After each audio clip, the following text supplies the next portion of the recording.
Hello everyone, कैसे हैं आप सभी। स्वागत है सबसे पहले आपका आईएफएस के यूट्यूब चैनल पर। आज हमारे साथ अपनी सफलता की कहानी को लेकर माउंट आबू राजस्थान से जुड़ चुके हैं ऑस्टिन मैथ्यू। तो सबसे पहले हार्दिक शुभकामनाएं आपको ऑस्टिन। कैसा महसूस कर रहे हैं आप? Thank you so much sir. Sir अच्छा लग रहा है, काफी इतनी अच्छी रैंक आई है तो फिर आई एम हैप्पी।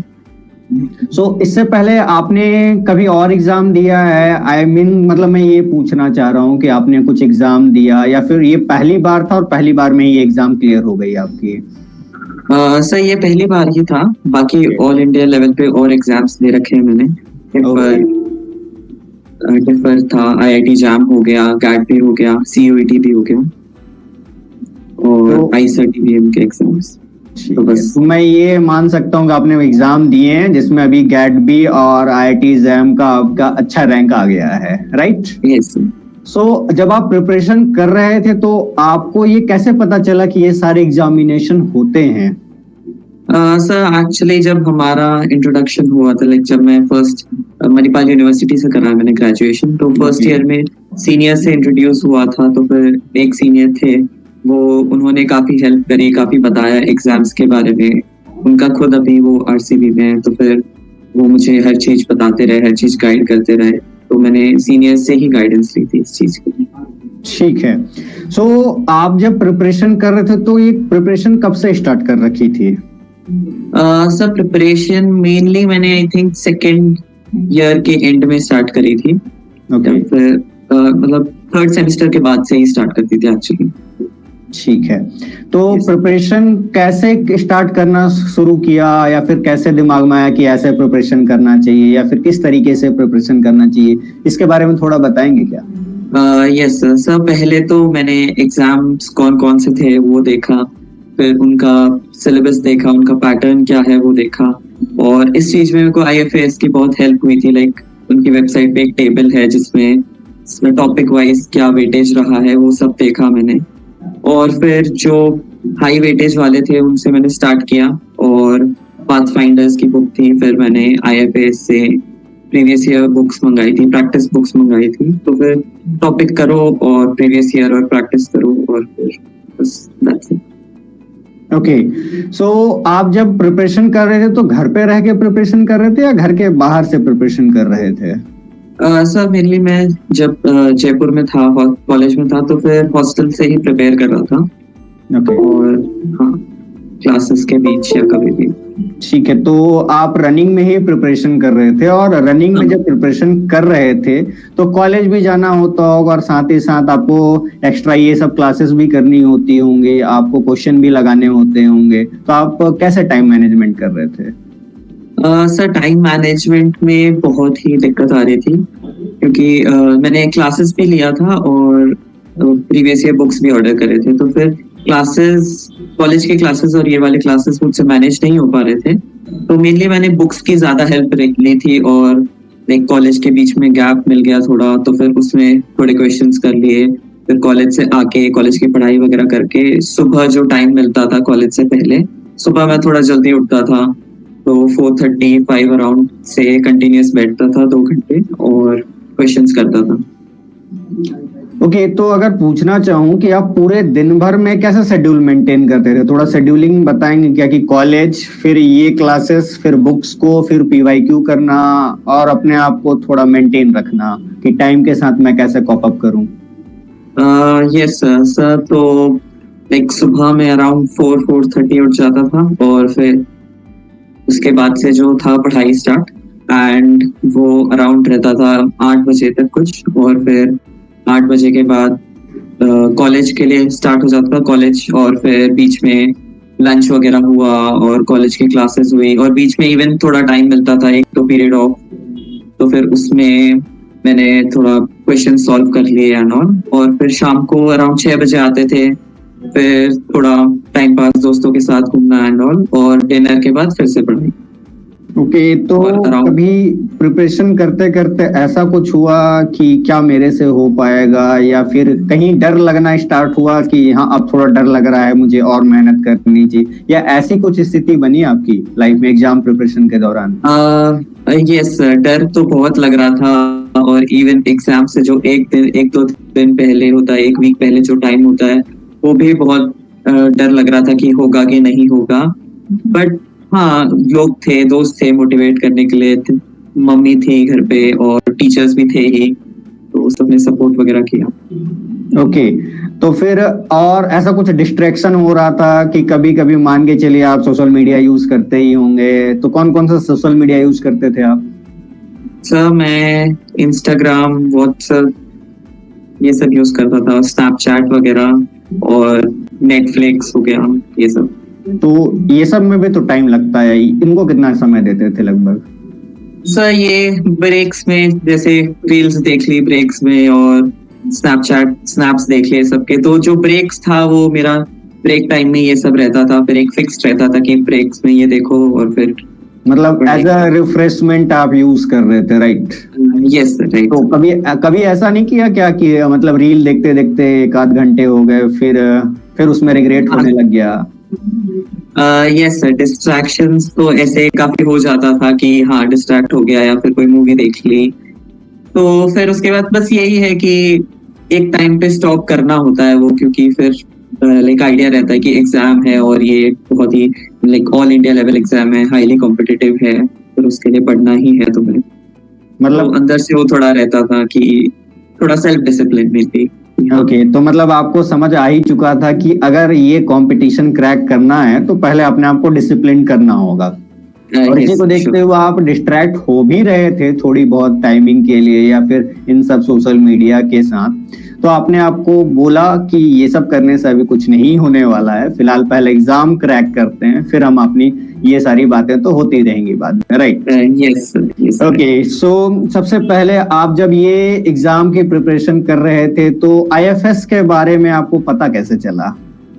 सर तो जब मैं सीरियसली लाइक प्रिपेयर करना स्टार्ट किया था, तब मैंने ऑनलाइन वगैरह देखा था, तो ऑनलाइन देखने के लिए लाइक मेनली पैटर्न देखने के लिए तब मेरे को वेबसाइट मिली थी आईएफएस की, और फिर उसके बाद इवन बुक्स भी देखा था मैंने, तो ऑनलाइन मैंने डिस्कवर किया था आईएफएस, और मुझे अच्छा ऑप्शन लगा, वायबल ऑप्शन लगा, तो मैंने वेबसाइट पे चेक वगैरह किया और फिर फाइनली ले लिया। ओके, तो आप जब बुक पढ़े आईएफएस की और उसमें पीवाईक्यू की प्रैक्टिस की, तो कैसा रहा आपका ये मतलब पढ़ने के दौरान बुक को, उसके लिए क्या व्यू देना चाहेंगे आप?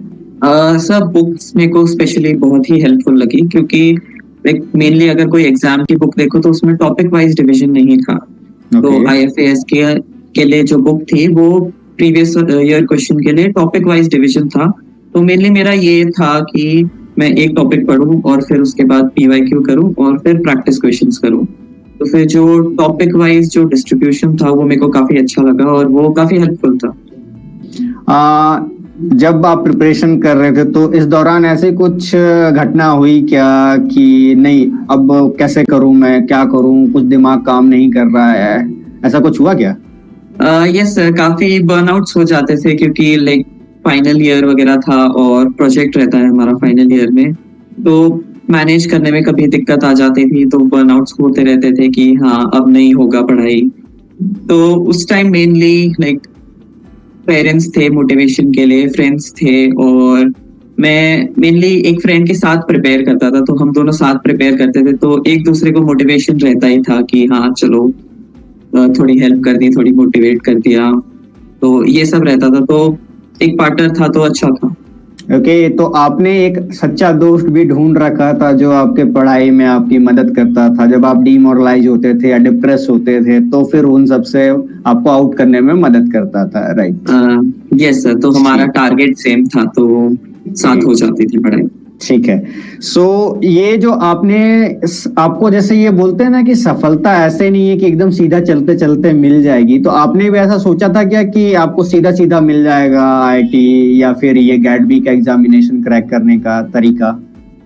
नहीं सर, सीधा सीधा तो नहीं था ऑब्वियसली, क्योंकि सीट्स कम है और बच्चे बहुत ज्यादा देते थे, तो हाईली कॉम्पिटिटिव एग्जाम था, पहले से ही पता था टफ होने वाला है, तो सीधा बात तो था नहीं ऑब्वियसली, तो वही रहा, काफी टफ लगा था। ओके, सो अगर मैं आपसे पूछना चाहूँ कि ये जो आपको सफलता मिली है, और स्वाभाविक सी बात है आपको बहुत खुशी भी हो रही होगी, तो आप इसका मतलब परसेंटेज के हिसाब से अगर 100% मैं रखता हूँ तो 100% में कितना परसेंट किसको किसको देना चाहेंगे आप?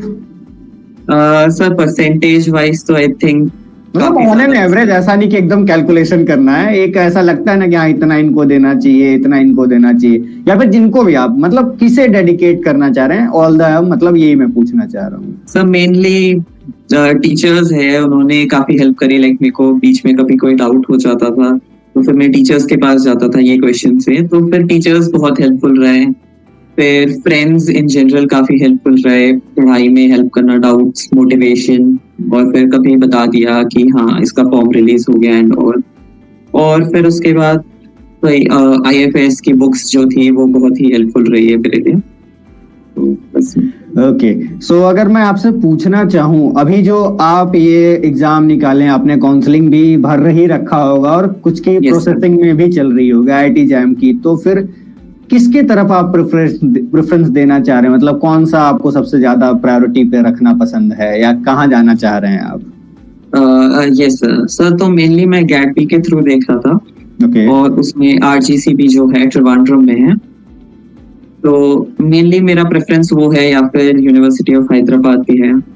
ओके, तो फर्स्ट प्रेफरेंस त्रिवेंद्रम में है, देन हैदराबाद यूनिवर्सिटी, राइट? हाँ, तो मेनली मेरी नेटिव प्लेस केरला है, तो फिर RGCB त्रिवेंद्रम में है, तो फिर मैं वो ज्यादा प्रेफर कर रहा हूँ। ओके, और वो मेरे को काफी अच्छा लगा। आजू बाजू हो जाएगा इसलिए, राइट? Yes sir. ठीक है, तो आप MSc किससे प्रेफर करेंगे करना? सर MSc मैं बायोटेक में ही प्रेफर करूंगा, क्योंकि मेरा मेरा कोई स्पेसिफिक जगह मोटिवेशन अभी तक कोई इंटरेस्ट गया नहीं है, तो फिर मैं इन जनरल रखना मतलब पहले बायोटेक में जाके एंटर कर रहे हैं, उसके बाद फिर आपको फिर पढ़ने के दौरान अगर कुछ ज्यादा स्पेसिफिक लगता है तो आप उसमें सोचेंगे, राइट? Yes sir, exactly. तो अगर आप MSc कर ले रहे हैं, चलिए इतने अच्छे जगह से आप कर रहे हैं, तो उसके आगे का कुछ सोच रखा है? मतलब क्यों आप इतने अच्छे जगह जाना चाह रहे थे, या इतनी मेहनत की उसके, मतलब एक अच्छे फ्यूचर पे जाना तो चाहते हैं, लेकिन वो अच्छा फ्यूचर में कौन सा एरिया आप चूज कर रहे हैं? सर अभी तक वो डिसाइड नहीं किया, वो अभी 2 साल में वो डिसाइड ही होगा, क्योंकि अभी आई एम नॉट श्योर कि मैं PhD करूंगा कि नहीं, तो फिर मैं अपने ऑप्शंस खुले रहे, इस वजह से मैं इतने अच्छे इंस्टीट्यूट से करना चाह रहा हूँ कि अगर मेरे को इंडस्ट्री में भी जाना है तो फिर भी अच्छा ऑप्शन रहेगा, और रिसर्च में PhD के लिए जाना है तो भी अच्छा ऑप्शन रहेगा। ओके, मतलब आप समय पर छोड़ना चाह रहे हैं कि समय के साथ आपको और भी ऑप्शन दिखेंगे तो उसको आप ऑप्ट करते हुए फिर एनालाइज करने की कोशिश करेंगे, राइट? यस, अभी मुझे काफी फिगर आउट करना है कि क्या करना है फ्यूचर। ओके ओके, सो और ऐसी कभी घटनाएं, मतलब कि आपको जो लग रहा था कि ये आपके लाइफ का टर्निंग पॉइंट था कि हाँ अब मुझे इन सब एग्जाम के प्रिपरेशन के लिए लग जाना चाहिए? सर मेनली टर्निंग पॉइंट नहीं था, सीनियर्स ने बोला था कि हाँ तब होने वाला है, ये है, तो सीनियर्स ने एडवाइसेस वगैरह दी थी कि इतने टाइम से तो तुम पढ़ना स्टार्ट ही कर दो। तो फिर मेनली जब वो टाइम आया तो मैं धीरे धीरे चीजें देखने लग गया और मैंने स्टार्ट कर दिया था तब से ही पढ़ना। ओके, सो अगर आपको बोलना चाहूँ मैं कि आपको जो देख रहे हैं, आपके फ्रेंड्स देख रहे होंगे, आपके सीनियर देख रहे होंगे, ऑफ कोर्स आपके पेरेंट्स भी देख रहे होंगे, तो उनको क्या कुछ बोलना चाहेंगे आप? उनको मेनली मैं उनको थैंक यू पहले तो अगर मैं पूछूं कि जो आपसे इंस्पिरेशन लेना चाहते हैं उनके लिए क्या बोलना चाहेंगे? सर इंस्पिरेशन तो एज सच सब स्मार्ट है ही, बस ये है कि तुम अपना टाइम मैनेज करो अच्छे से और प्रैक्टिस करते रहो। मेन चीज ये है कि प्रैक्टिस करते रहो, क्वेश्चन से ज्यादा फेमिलियर जितना होगे उतना अच्छी बात है, और कॉन्सेप्ट्स अपने हमेशा बेसिक्स हमेशा क्लियर रखो, और प्रैक्टिस करते रहोगे तो कोई भी एग्जाम इतना मुश्किल नहीं है क्रैक करना। मतलब आप ज्यादातर तवज्जो प्रैक्टिस को देना चाह रहे हैं, रिवीजन को देना चाह रहे हैं, और बार बार रिवीजन को देना चाह रहे हैं, राइट? यस सर, बिल्कुल। ठीक है, चलिए ये बात तो सही है। और अगर मैं पूछना चाहूँ कि आपकी जो मदद की है या आपके जो सपोर्ट में रहे हैं, या जब आप कभी डिमोरलाइज फील करते थे या डिप्रेस फील करते थे तो उन्होंने भी आपकी जरूर मदद की है, तो उनको क्या कहना चाहेंगे? सर उनको तो मैं 1000 टाइम्स थैंक यू बोलना चाहता हूँ, क्योंकि हर मोड पे बहुत ही हेल्प करी है, हर चीज में एडवाइस दी है, और काफी परेशान भी कर रखा है मैंने उन्हें कि हाँ ये हो रहा है इस टाइम, मुझसे नहीं हो रहा, या फिर मुझे एडवाइस चाहिए तो बार बार कॉल करना, मैसेज करना, तो वो सब रहा है, फिर भी सबने सपोर्ट किया है, तो फिर उन सबको thank you. Okay Austin, so basically सबसे पहले मैं आपको और भी शुभकामनाएं देता हूं और आपके फ्यूचर के लिए मैं और भी दुआ करता हूं कि आप एक अच्छे पोजीशन पर पहुंचे, अपना नाम रोशन करें, अपनी फैमिली का नाम रोशन करें और बहुत आगे तक जाएं। और निश्चित ही आपकी सफलता एक अच्छी है, तो उस सफलता को आप कंटिन्यूअसली आगे बढ़ाने की और भी कोशिश करेंगे, मैं ऐसी आशा करता हूं। और थैंक यू सो मच। और कुछ आप बोलना चाहेंगे अपनी तरफ से? बस यही सर, और एक्चुअली IFAS को भी थैंक यू कि मुझे ये अपॉर्चुनिटी दी और इवन काफी हेल्पफुल रहे बुक्स और स्टडी मटेरियल के लिए भी, तो काफी थैंक्स सबको। Okay Austin, so thank you so much and all the very best for your good future. Thank you.